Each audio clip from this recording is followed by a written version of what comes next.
Assalamualaikum warahmatullahi wabarakatuh. Alhamdulillah, salatu wassalamu ala rasulillah, amma ba'd. Kaum muslimin yang dirahmati Allah subhanahu wa ta'ala, sebelum masuk ke topik pembahasan yang cukup unik dan menarik kali ini, kita akan menyimak terlebih dahulu video dari Bapak Kiai Idrus Romli, yang mungkin pada saat ini kaca di rumahnya sedang hilang, atau memang tidak punya kaca, atau pecah kemudian belum sempat beli lagi, ya.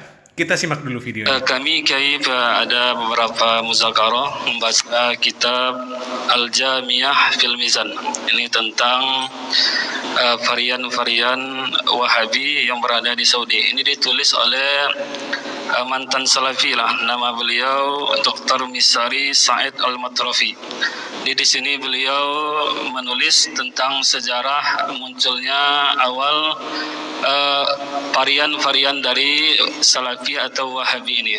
Mulainya dari Perang Teluk.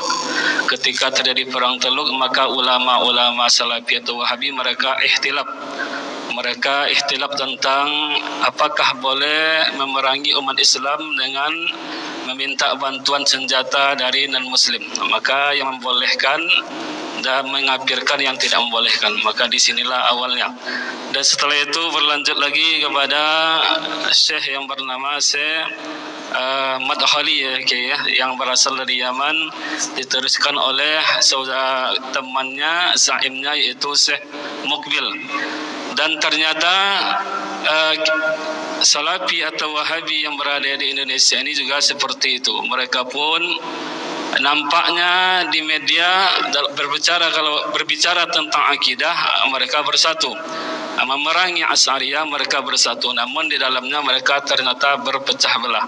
Mereka saling tidak saling tegur menegur, bahkan agak saling menyalahkan. Saya lihat itu di Riau saja, Pekanbaru saja, kalau datang Ustadz Khalid Basalamah, beberapa masjid itu tidak diberikan tempat untuk beliau untuk berceramah, tapi di masjid yang lain. Kalau Ustadz Syafiq ada beberapa masjid di Pekanbaru ini. Begitu juga radio yang ada di Pekanbaru ini, ada 2 radio. Saya sering dengar di mobil itu, Wahabi punya Kiai. Itulah tugas kita di An-Nur ini. Semoga pemerintah dan umat Islam aswaja bisa membuat radio. Dan saya lihat kalau radio yang satu dia memutar Ustadz Khalid Basalamah. Radio yang kedua ini ustaznya beda lagi. Jadi agak memang begitu, ada varian-varian dan mereka ini ya saling salah menyalahkan. Jadi mereka ini ke dalam bahasa kitab imtihanun nas bil ashas. Di menguji manusia itu dengan menanyakan pendapat tentang individu. Menurut kamu Syekh ini bagaimana? Kalau dia tidak memuji, maka dia sudah dikeluarkan, ini ahli bid'ah. Jadi begitulah kondisi internal mereka. Jadi kita tidak perlu takut, kita perkuatkan akidah kita perkuatkan kajian-kajian kita. Insya Allah dengan persatuan itu kita bisa mengalahkan mereka. Jadi saya hanya menyampaikan informasi, saya minta tanggapan dari Kiai. Demikian, Assalamualaikum warahmatullahi wabarakatuh. Pertanyaan yang keempat, sesama Wahabi saling cakar-cakaran, saling mengkafirkan. Betul, bukan cuma saling mengkafirkan, bahkan saling bunuh-membunuh saudara. Kan tadi saya ceritakan itu. Sampai sekarang seperti itu. Ustadz-ustadz yang ada di Roja itu musuhan dengan yang ada di luar Roja. Saya punya kawan ya, orang Wahabi, pimpinan Wahabi di Indonesia. Dia bilang sama saya, Gus, sampean mau ceramah di Roja? Kalau saya siap. Cuma mereka siap apa enggak? Tapi antum kan Wahabi, kenapa enggak ceramah di sana? Saya ini walaupun Wahabi enggak boleh, Gus, katanya, dimusuhi. Sesama Wahabi dimusuhi. Apalagi kita itu. Ya, aliran sesat memang di internal mereka saling menyesatkan. Dan itu sudah maklum itu. Karenanya kelompok Wahabi ini di Indonesia enggak bisa dihitung jumlahnya, banyak saudara. Faksi-faksi Wahabi. Di Riau aja antara Wahabi kelompok Kampar dengan kelompok Pekanbaru Pak Garuda Sakti. Pekanbaru ya. Itu kabarnya beda itu. Aja ya, artinya ya berantem begitu. Padahal sama-sama Wahabi. Karenanya Wahabi ini bukan Ahlus Sunnah wal Jamaah, sesama mereka berantem. Karena Ahlus Sunnah wal Jamaah itu harus menjaga kebersamaan. Mereka agak menjaga kekompakan kebersamaan. Berarti ya bukan Ahlus Sunnah wal Jamaah itu. Wallahu a'lam. Kaum muslimin yang dirahmati Allah Subhanahu wa taala, ada kesan lucu, ada rasa kasihan ketika mendengar celotehan dari jamaah Bapak Idrus Romli. Sekaligus celotehan dari Bapak Idrus Romli sendiri. Kita ketahui Salafi ini kan bukan nama kelompok. Salafi ini sebutan bagi orang-orang yang mengikuti pemahaman para salafus soleh. Muhammadiyah, NU, Persis, Al-Irsyad, dan yang lain. Ketika mereka beribadah, beragama dengan cara ibadahnya, beragamanya para salafus soleh, maka dia salafi. Mereka salafi.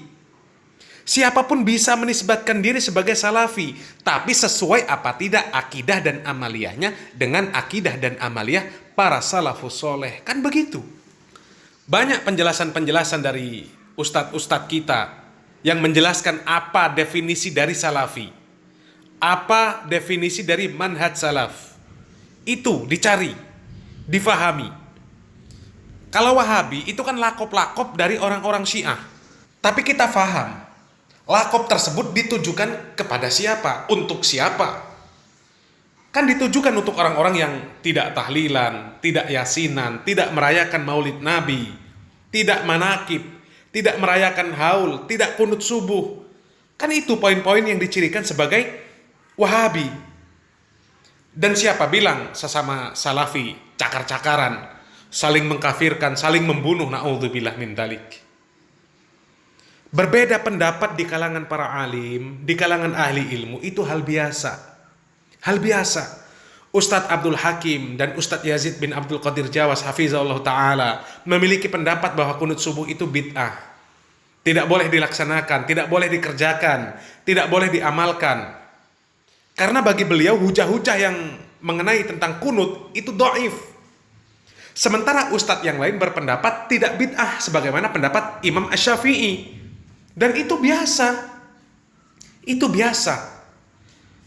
Tidak kemudian sampai cakar-cakaran, apalagi saling membunuh, na'udzubillah min dzalik.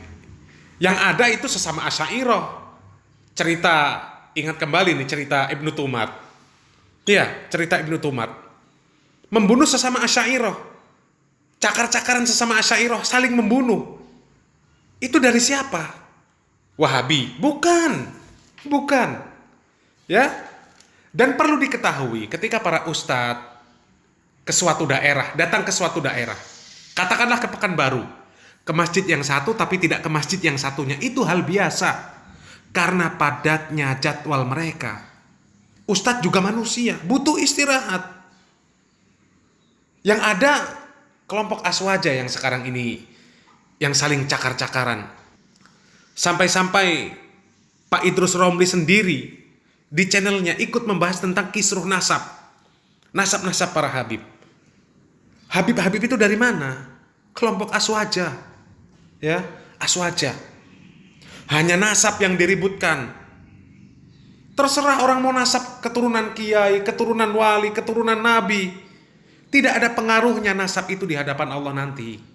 Yang berpengaruh itu takwanya. Sesuai atau tidak cara beragamanya dengan nabi dan para sahabat. Itu kebanyakan yang mengaku para habaib yang mempunyai nasab sampai ke nabi itu hanya ingin dimuliakan.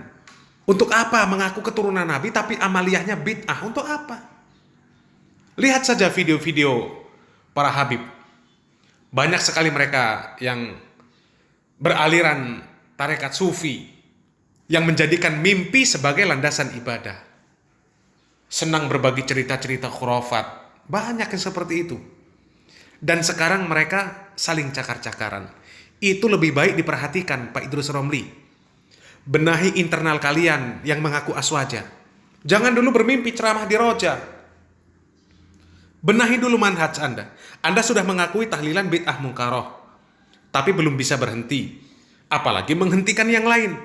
Malah tambah semangat mendakwahkan tahlilan.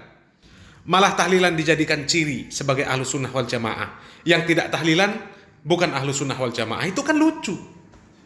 Amaliyah bid'ah disebut sebagai ciri ahlus sunnah wal jamaah. Lucu. Ya, benahi itu. Benahi aswaja yang sedang cakar-cakaran. Ya. Wassalamualaikum warahmatullahi wabarakatuh.